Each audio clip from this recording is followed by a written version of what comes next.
Hello YouTube! Today I want to talk about AC/DC and Axl Rose. Yeah, that thing.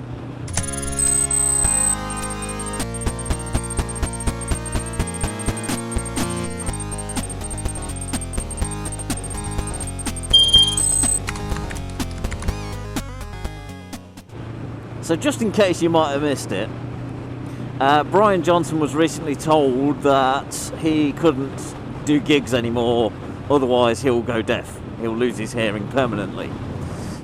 So Brian Johnson, no longer a part of AC/DC. They have now sought out Axl Rose as the new frontman, which is a bit of an unusual choice if you ask me. Well, I can kind of see where they're coming from there. Really, it's only Angus, so he's the only original member of AC/DC left in the band, isn't he? Because, well, Phil Rudd got locked up. He's had all that legal trouble. And yeah, the tragic news about Malcolm Young having dementia and all that lot last year.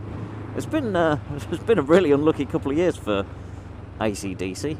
Anyway, that's the thing. Brian Johnson can't do it anymore, or so we're told. And yeah, they've gone and got Axl Rose as the new frontman, which to a lot of AC/DC fans and just other people in general is a really dodgy choice. There's certainly better choices out there, I would say. A couple of examples off the top of my head would be Joel O'Keefe from Airborne, because he sounds quite similar. You know, well, Airborne are a newer version of AC/DC, really, aren't they, if you have ever listened to Airborne. Or they could have even gone with one of the tribute band singers, because I think it's Livewire. Yeah, sorry, I'm getting mixed up because I've seen a couple of AC/DC tributes before. I think it might have been Livewire that I've seen. I don't know. Anyway, I think, yeah, Livewire are the most well-known tribute band, and he does both Bon Scott and Brian Johnson eras very well.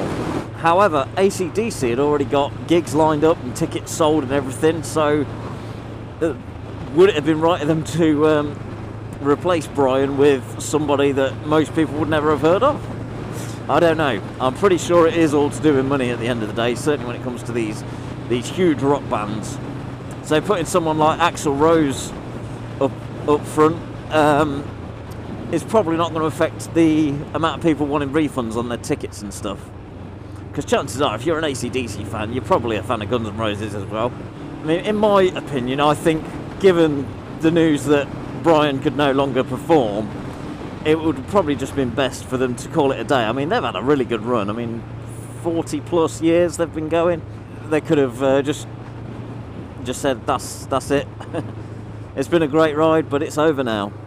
Now, my opinion on Axl Rose,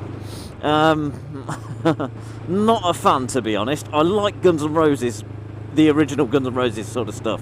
Not a fan of the newer stuff that doesn't include Slash.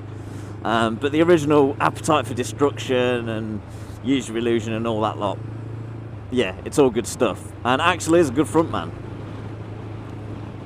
However, what I don't like about him is obviously he turns up 3 hours late for a gig and all that. Like, his attitude towards it all, he's yeah, bit of a tool, really.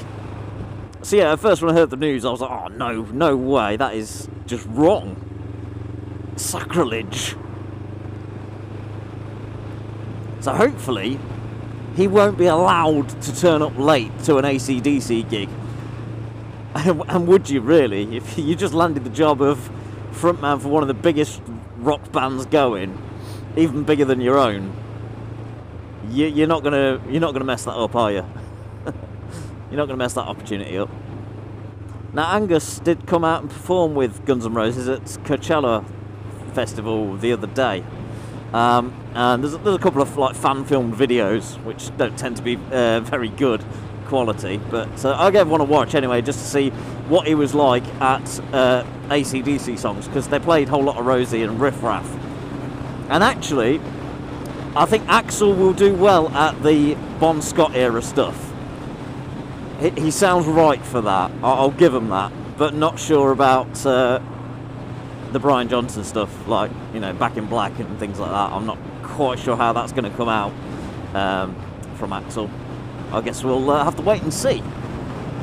Maybe they'll mix the songs up, so it'll be like Back in Paradise City, or Highway to the Paradise City, Rock and Roll Night Train, a whole lot of Michelle, Sweet Problem Child of Mine, Welcome to the Razor's Edge, You Could Be Thunderstruck, that sort of stuff.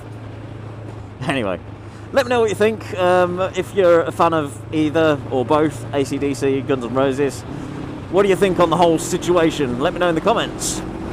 I say give it a chance. You never know, it might actually be really good. I've said the same thing about Batman v Superman. When I first heard Ben Affleck was going to be Batman, I was like, oh, not sure about that. Now, I haven't watched the film yet, but apparently he's done a really good job of Batman. So yeah, you never know how it's going to work out. It could be shit, it could be good. We'll see. Anyway, ride safe everyone. I'll see you on the next one.